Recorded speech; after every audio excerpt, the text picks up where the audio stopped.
Hello and welcome to the Out of Bounds Sports Podcast. I'm your host Corey Harrison. Today I have a special guest, Tim.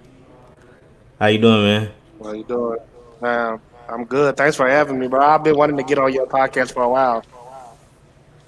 Say, man, I really wanted to get you on there a couple nights ago when the Lakers won their first game. Was we was talking back and forth in the comments about Yes, it, sir. but tonight we up 2-1.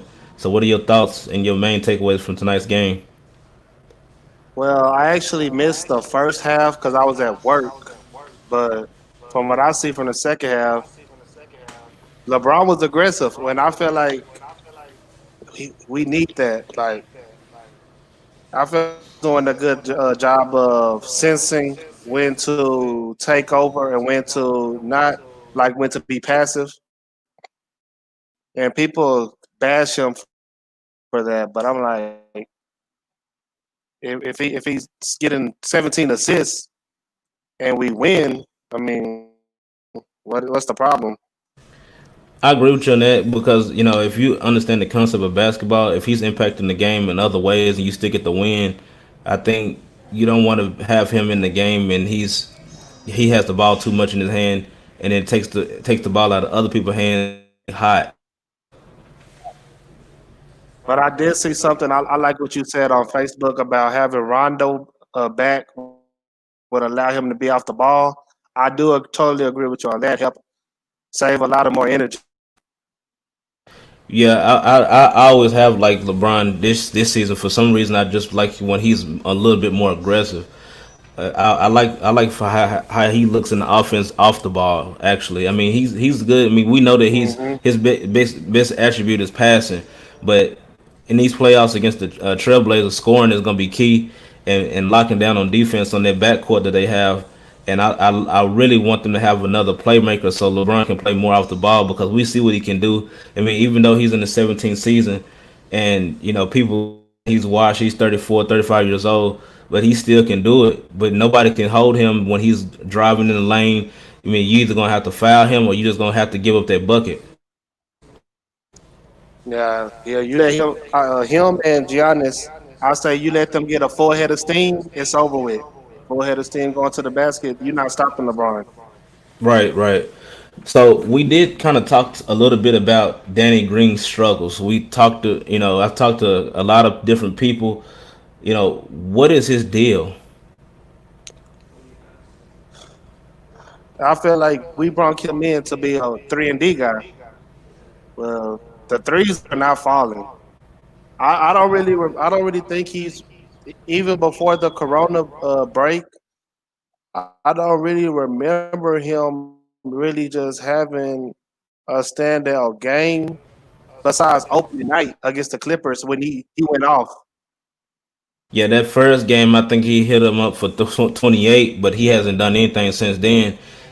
And just like you said, we brought him in for his 3 and D, but he's getting, people blowing by him, people shooting in his face. I mean, he's not that defender he was Antonio.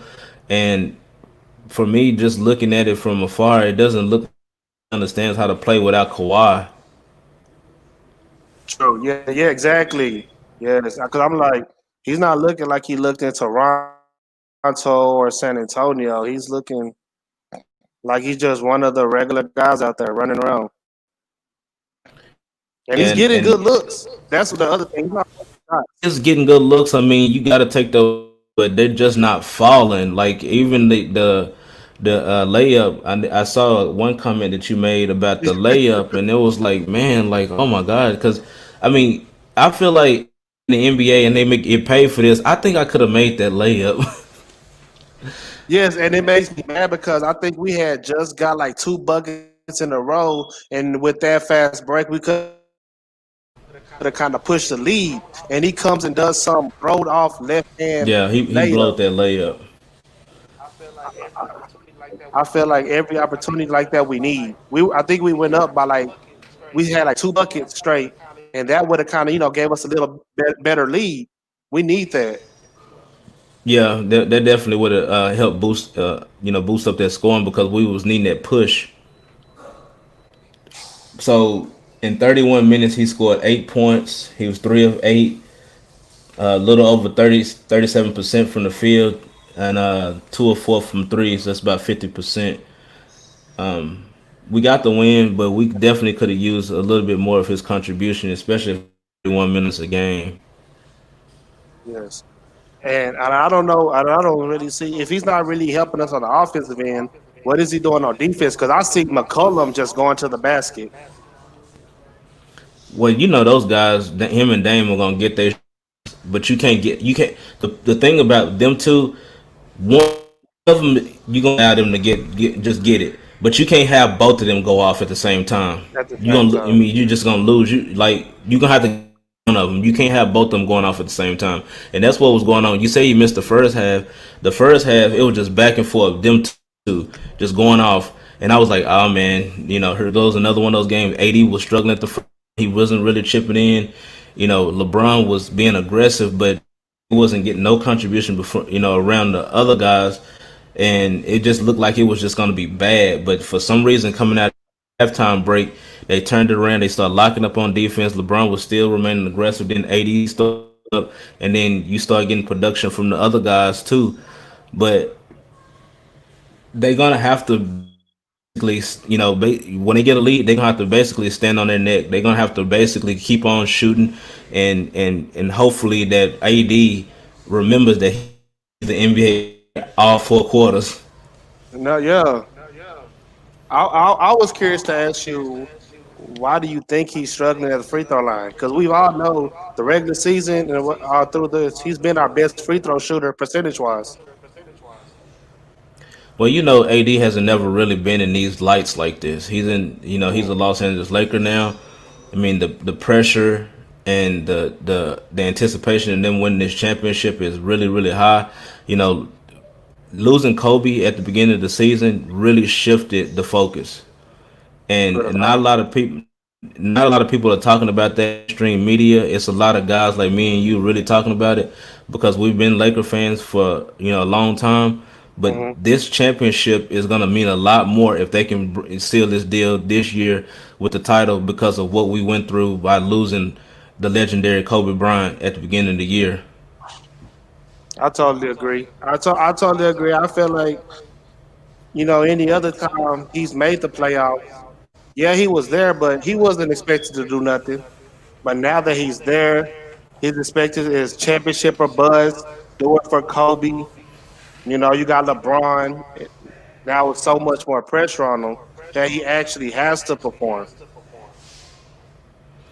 Yeah, and I don't care what kind of player you are. When you bring in Anthony Davis and you bring in LeBron James, is the focus is a championship. There's no you mortgage the whole team by sending half of your team to New Orleans. You don't True. make like that if you're not locked and loaded to win the title. Now we've had misfortunes along the past, like along the way, like losing Boogie before he even get a Mm, chance to play.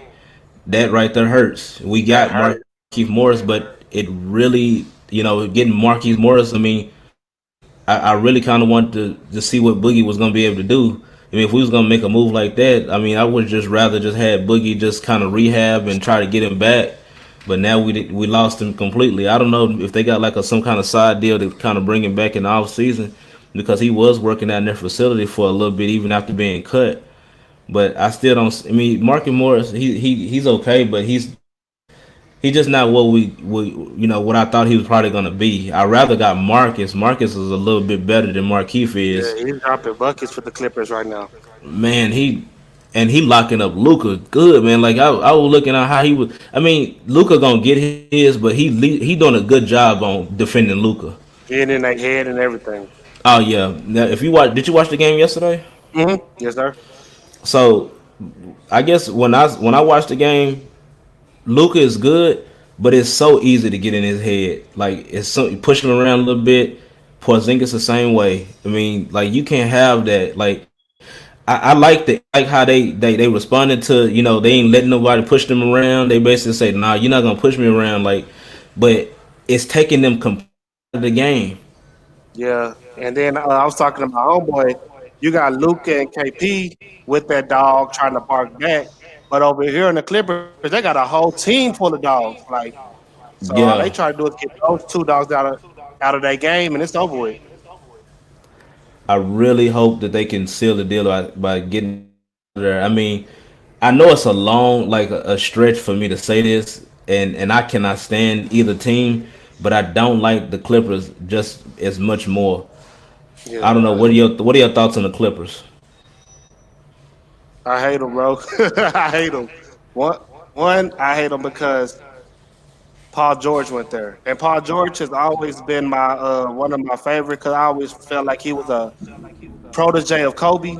So I was like, come to the Lakers. It's lined up. But when he chose to stay in OKC, but then he wanted to come to the Clippers, I'm like, what the heck? Like that just threw me off. Yeah, and that really pissed me off too because he didn't come to the Lakers. Okay, fine. You want to stay in OKC, but then he backdoor year one of that new contract goes off and plays with Kawhi with the Clippers. And I'm like, and then he get up there on the podium and say he been a Clipper fan all his life. Ain't nobody been a Clipper in their life. Hey, for real, where'd that come? That when I was like, where's this coming from, Paul? I mean, like got up there and just really just lied to the people like that. Like you know for sure, like if you grew up in that area, you was a Laker fan. You A ain't Lakers and fan. you ain't Kawhi. Then nobody grew up no Clipper fan, probably, but Clipper Daryl. Clipper Darrell, yeah, I mean, and he be tripping, man. Like I had him on my show a couple times. Yeah, I I don't know, saw I catch that. some of them. Yeah, he think the left is done, but I think they got something going on. I mean, they're gonna have to address their shooting issues. What they kind of did this. I mean, I was looking at the stats. I believe that they was as a team they was 50% from the field, which is a lot better than it's been. 33% from the 3 point, which is still horrible, but I mean it'll work if we gonna win. You know, KCP returned back to being KCP again. I don't know what you think about him. Now that's what I was going to talk to you about because I know we all been bashing him, but the last two games, this is what we need from you. We don't need you to come out and be a 25 point a game scorer, but we need you to do what we brought you here for. We need you to lock up the perimeter and get knock down threes. And the last two games he's done that, so I'm off his back for right now. Out for right now. But when is Danny Green in embody that? Like we brought you here for threes. Yeah, that's what I was going to ask you. Do you think we need to shake up the rotation? Like I felt like we should give more minutes to Quinn Cook. He's a shooter. Or Dion Waiters. What we get him for? They Yeah, don't hardly play him either. How many minutes did he have? He didn't even play, did he? I don't remember seeing him in. I don't think he played at all. Like they didn't give him any minutes today. Like I don't understand that. We gave J.R. Smith how many minutes did he get today? I believe he had 8 minutes, but he didn't score a basket. And he had three cracks at Yeah, the basket, and he didn't do anything. And then he made a really costly foul, which I don't think is a foul. Do you remember that shot that Damian went up for? They said was it an and one? no, he missed it. He missed the three, but he kind of like tapped Damian as it was going forward. So, Mm. what is the rule in regards to that? So, if his hands forward and his hand kind of like brushes his hand, that's not a foul, is it? If he's in the shooting motion, is it? Yeah, because I thought they told us that becomes a part of the ball. Ain't that what they That's taught us growing up? That's what I thought. Your hand becomes the part of the ball. So I'm like, but they put him on the line for three throws, but he missed a couple of them. So it didn't hurt us too much. But I didn't really particularly like that they call a foul on that. I mean, he defended really well. I mean, he closed that and everything, but I guess they called it a foul. That didn't look like a foul. The bubble really been really bad. Like even when you go back to the game, which we was talking about that first game that they played, I don't think they should have double teamed Porzingis. Yeah, I feel like the NBA has to review these refs in the bubble because one that I ain't no telling what could have happened, but I feel like that ejection of KP changed the whole element of that game. Yeah, I definitely agree with that because they definitely could have beat Clippers. They had all the momentum. I mean, I think Luca had a he was almost close to a triple double. He didn't get a triple double that game, but he was close to one. But after that, I mean, they didn't get really a lot of production from the other guys. That's the biggest. Got two guys like that, you're gonna have to get big production from other guys. If you go back to the second game that they played, in which Dallas had won, they was getting production from everywhere. Trey Burke, they had Seth Curry getting there. They even had Boban getting in there, looking like Hakeem Olajuwon. Trey Burke is what's shocking me. I spoke on that earlier when I did a podcast. Trey Burke is looking like Michigan Trey Burke right now. He's balling. Seth Curry. They got a nice bench at Dallas. They got a nice bench. I hate that they got me watching them and I'm actually looking at them and I'm like, man, look at them. I hate the Mavericks, but I Me can't sit too. here and deny what they got. Like I'm like, Hmm. golly, they probably a piece or two away. They probably like a piece or two away, and I don't know exactly what they need, but I think getting Trey Burke. It was a good pickup, but I can't, it was kind of a head scratcher because they had Luca and they had all these other guys that play that position. So I was all like, why did they get Trey Burke? And they could have got another big because Willie Cauley Stein is not down there in the bubble with them, and he trash. What do you think about them not getting a big and opting to get Trey Burke? Yeah, I ain't gonna lie. I questioned from the jump the signing of Willie Cauley Stein for them. I didn't see it because to me, you already got Dwight Powell. You got Dorian Finney-Smith. They all kind of play, but Dorian Finney-Smith has expanded his game. He can shoot threes now. So I feel like, and you got Boban. You don't need Willie Cauley Stein. You need another wing, a small forward or another experienced wing player.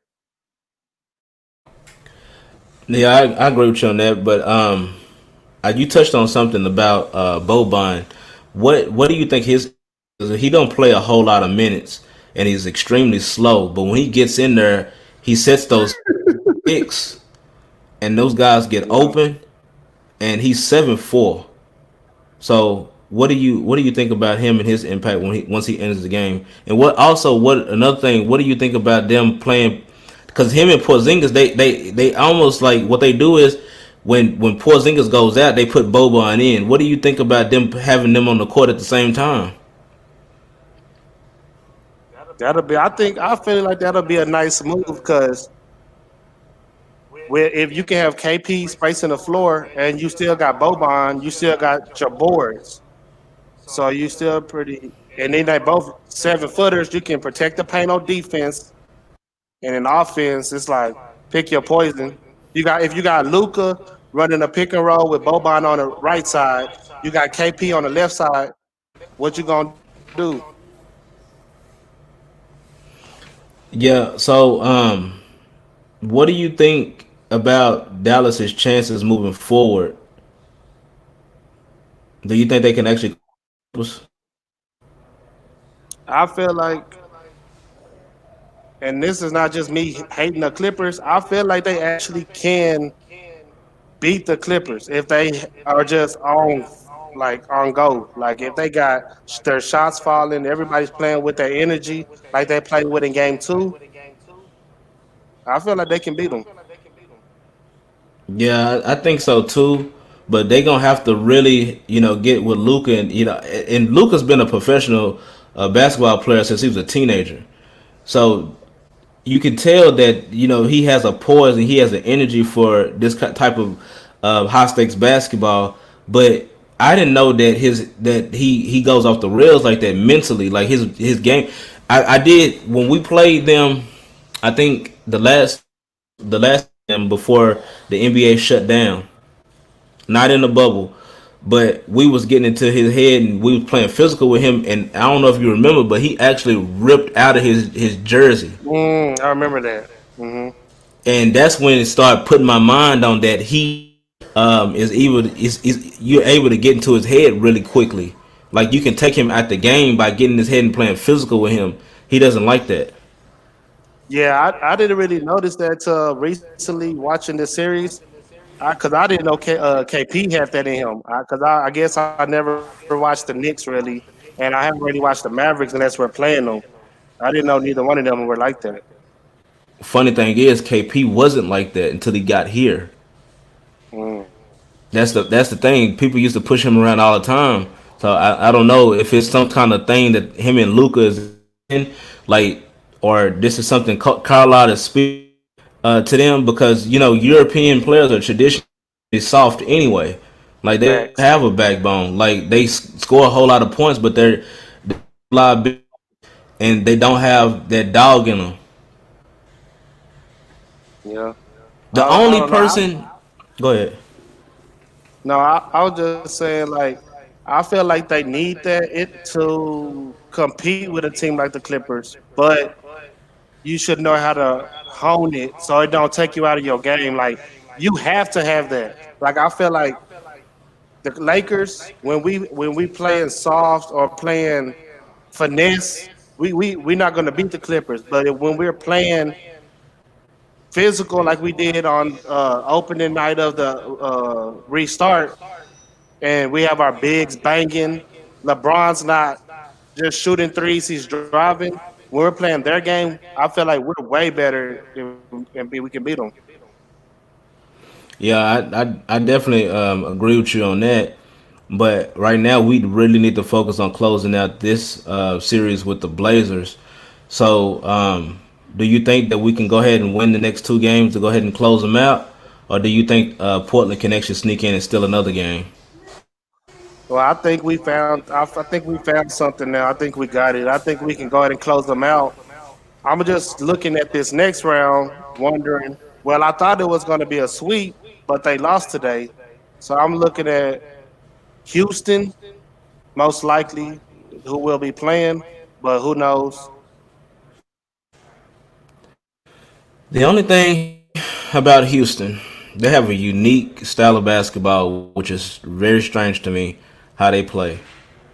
I mean, they jack up a bunch of threes and they run fast, and they don't have nobody on that roster over 6'8". Well, they don't have anybody that plays over 6'8", because I don't know if you noticed or not, they have Tyson Chandler over there, and they don't Oh play yeah, him. they don't I play. don't I don't understand why this is working the way it is, but it actually is working. But I don't see it sustaining. This is the playoffs now. Do you see them adjusting? Well, I feel like it's working for them right now because they're playing. They're not playing a team with dominant forwards. So like, if Houston was playing Denver with like Jokic, they would have a problem. Any team with like big players that are actually aggressive, like Steven Adams, he's not really gonna really look for his offense. He's gonna get offensive rebounds, get oops, or but like I feel like if we play them, Anthony Davis, if he's aggressive, will easily average about 40 that series, 40 points a game. One other thing that you probably missing on is that they haven't played Westbrook has been out too. And he's resting. That's scary. That is I, very scary. he's resting. That's what That Stephen A. said he should just. Well, before today, it looked like Houston had it kind of. So they saying Westbrook should just rest up. Now I don't know what happened today, but I saw they lost. But I don't think it's nothing to be concerned about, because I think they're probably going to close out OKC. I don't think they really need Russ for this series to do that, but they're going to need him in like later series, like probably the next one. And I feel like we probably will meet up with them at some point. yeah, I feel like we're better suited to defend Westbrook than defending Dame, because Westbrook's game is attack the basket. Our interior defense is amazing. Where we get burnt is on the perimeter. So I feel like second round, if we do play Houston, of course James Harden's there, but as far as the one position, I feel like it'll be easier for us to guard Westbrook. in my opinion. Gordon is back too, though. Eric Gordon. I did see him play the other day. Game two. He can ball too, True. and he He's get so hot. inconsistent. He inconsistent. He like J.R. Smith. He's streaky. Yeah. What about Jeff Green? Mm, He be out there hitting too. yeah, they got like a nice little complement of players around James. It's just like pick your poison. He gonna drive. You double. He got shooters. He got PJ Tucker in the corner. Daniel House. I don't even know where he came from. I didn't even know who he was at first. Daniel House, Ben McLemore, Austin Rivers, Robert Covington. They just got a floor full of shooters. And I just feel like they have played a little bit more defense than I'm used to seeing them play. Like James Harden has been playing defense too, which is kind of crazy to me to see James Harden actually out there playing defense. But you know why he probably doesn't play a whole lot of defense, and his career has been historically terrible on defense end because he scores a whole lot of points, and it's really difficult for somebody that scores as many points as he does and get to the free throw line as much as he does, as aggressive he is on scoring, to be a defender. What do you think about that? I agree. The physicality. I feel like the physicality. If he was more of a defensive, it would take away from his explosive offensive numbers. But I totally agree with what you just said. I agree. No argument there. Yeah. So, what are your final thoughts, and what is your prediction with the Lakers as we wrap up the show? I feel I feel like we're gonna go and win these next two. We're gonna move on. I feel like we're gonna get on the way. I feel like the role players eventually gonna step up their game. We'll be okay. I feel like we'll be okay. No, I'm not panicking at all right now. Can the Lakers win the title? If they and Of who do you course. think is going to pose the biggest threat to them getting to the championship and ultimately winning it? Out of every team, East and West, who poses the Lakers getting this championship? Um,